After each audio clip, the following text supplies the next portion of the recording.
Hello everyone, welcome to secure boards. तो हमने कल की क्लास में देखा था derivation of first equation of motion और आज की क्लास में हम देखने वाले हैं derivation of second equation of motion. Okay, तो फर्स्ट इक्वेशन ऑफ मोशन जो थी वो एक थी वेलोसिटी टाइम रिलेशनशिप और ये है हमारी डिस्प्लेसमेंट टाइम रिलेशनशिप। उसमें जैसे हमने इनिशियल वेलोसिटी को जीरो कंसिडर नहीं करा था, इसमें भी हमें इनिशियल वेलोसिटी को जीरो कंसिडर नहीं करना। और जैसे कि वो हमारी यूनिफॉर्म एक्सीलरेटेड ग्राफ था, ये भी हमारा एक यूनिफॉर्म एक्सेलरेटेड ग्राफ होगा। ओके, तो हमारा मोटिव है कि हम इसको ड्राइव करना सीखेंगे सेकंड इक्वेशन ऑफ मोशन को थ्रू ग्राफिकल मेथड। तो हमें एक ग्राफ बनाना होगा और हम पिछली बार की तरह सेम ग्राफ बनाएंगे और उसी ग्राफ से हम डिस्टेंस और टाइम रिलेशनशिप निकालेंगे। तो हमको पता है कि हमें जीरो कंसिडर नहीं करनी वेलोसिटी इनिशियल, तो इसलिए मैंने इसे थोड़ा सा ऊपर से लिया है। इसका जो y एक्सिस है, इसका एक x एक्सिस है। y एक्सिस पर हमारी वेलोसिटी थी एंड x एक्सिस पर हमारा टाइम था। ठीक है, ओके। तो हमारा ये वाला पार्ट जो होता है ये हमारी इनिशियल वेलोसिटी होती है। हम इनको नेमिंग दे दें, वो a, इसको मान लो o दिया, इसको b दिया और ये हमारा, इसको हम x एक्सिस पे अगर डालेंगे तो ये हमारा C पॉइंट हो जाएगा और ये हमारा इधर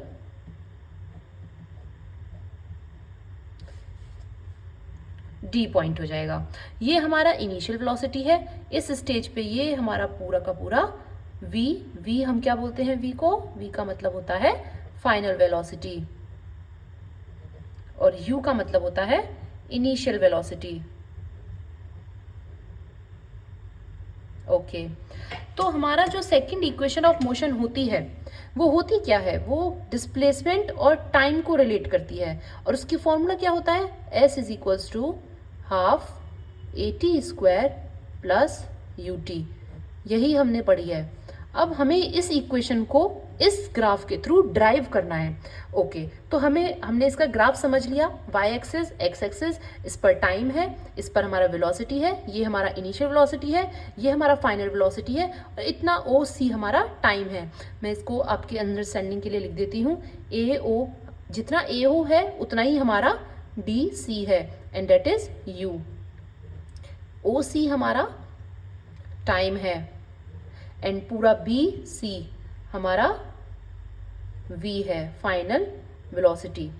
ओके, ये हमारा क्लियर है। अब हमें डिस्टेंस निकालना है। डिस्टेंस, तो हमें जो VT ये हमारा एक VT ग्राफ है। VT ग्राफ के मतलब AB कर्व के नीचे जितना भी एरिया है वो डिस्टेंस होता है। VT ग्राफ के अंडर का एरिया सारा डिस्टेंस होता है। तो इसमें हमको दो चीज़ें दिख रही हैं। अगर हमें इसका डिस्टेंस हमको निकालना है तो हमें इसका एरिया निकालना होगा और इसके एरिया में मुझे दो चीज़ें नज़र आ रही हैं। एक ट्रायंगल ABD नज़र आ रहा है, ABD, और एक मुझे रेक्टेंगल ADCO नज़र आ रहा है। तो अब हमें इन दोनों का एरिया निकालेंगे, तो उसको प्लस करेंगे तो वो हमारा डिस्टेंस निकल कर आएगा। तो हमें ट्रायंगल का एरिया पता है, होता है half into base into height और रेक्टेंगल का एरिया होता है लेंथ इंटू ब्रेथ और डिस्टेंस को हम डिनोट करते हैं S से।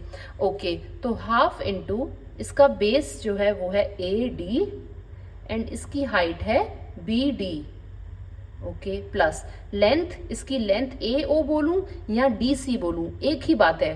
सॉरी, ये लेंथ तो ये है और ब्रेथ ये है, तो लेंथ में हमारी OC है एंड ब्रेथ में AO बोलूं या DC बोलूं इज द सेम थिंग। तो ये हमारा ये है। ओके, तो अब हम AD की वैल्यू रख सकते हैं। AD हमको पता है, AD एंड OC सेम है तो दिस इज T। BD हमको नहीं पता है। ओके, तो OC पता है हमको, OC is also T। Okay, and DC is AO, same, that is U। Okay, तो अब हम आगे देखते हैं, यहाँ मैं लिख देती हूँ। तो आगे देखते हैं, half into T into BD plus UT। अब हमें इस BD को निकालना है। BD हमारा है क्या, पहले हम इस चीज़ को समझते हैं। देखिए, ए ओ हमारी इनिशियल वेलोसिटी थी, मतलब हम इतनी स्पीड से स्टार्ट हुए थे, हमारी इनिशियल थी, और हमारी फाइनल जो रुकी वो ये है, मतलब इतनी तो हमारी इनिशियल थी और ये पूरी हमारी फाइनल हो गई। तो मतलब क्या हुआ, हमारा ये क्या है, ये हमारा चेंज इन वेलोसिटी है, ये हमारा चेंज इन वेलोसिटी है, उसे हम डिनोट करते हैं डेल्टा वी से। तो हमको पता है एक्सीलरेशन क्या होता है, एक्सीलरेशन हमारा होता है change in velocity per unit time. Acceleration को हम लिखते हैं ए से, और यहाँ पे चेंज इन वेलोसिटी कितना है, बी डी, इतना एरिया ही हमारा चेंज है, बी डी अपॉन टी। तो हमारा यहाँ से बी डी की वैल्यू आ गई ए इंटू टी। अब हम इस बी डी को यहाँ पुट कर देंगे, तो क्या आएगा, half into T into it is A T plus U T. Okay, तो आगे बढ़ते हैं। सी हाफ इंटू, जब हमारा t और t मल्टीप्लाई होता है तो वो स्क्वायर हो जाएगा, तो a t square plus U T. तो क्या हमने, ये हमारा डिस्टेंस निकल रहा था। ओके, तो क्या हम इसी चीज को ड्राइव नहीं करना चाह रहे थे डायग्राम, उससे ग्राफ से हमने वो ड्राइव कर लिया है। आई होप ये आपको क्लियर हो गया होगा। Thank you very much.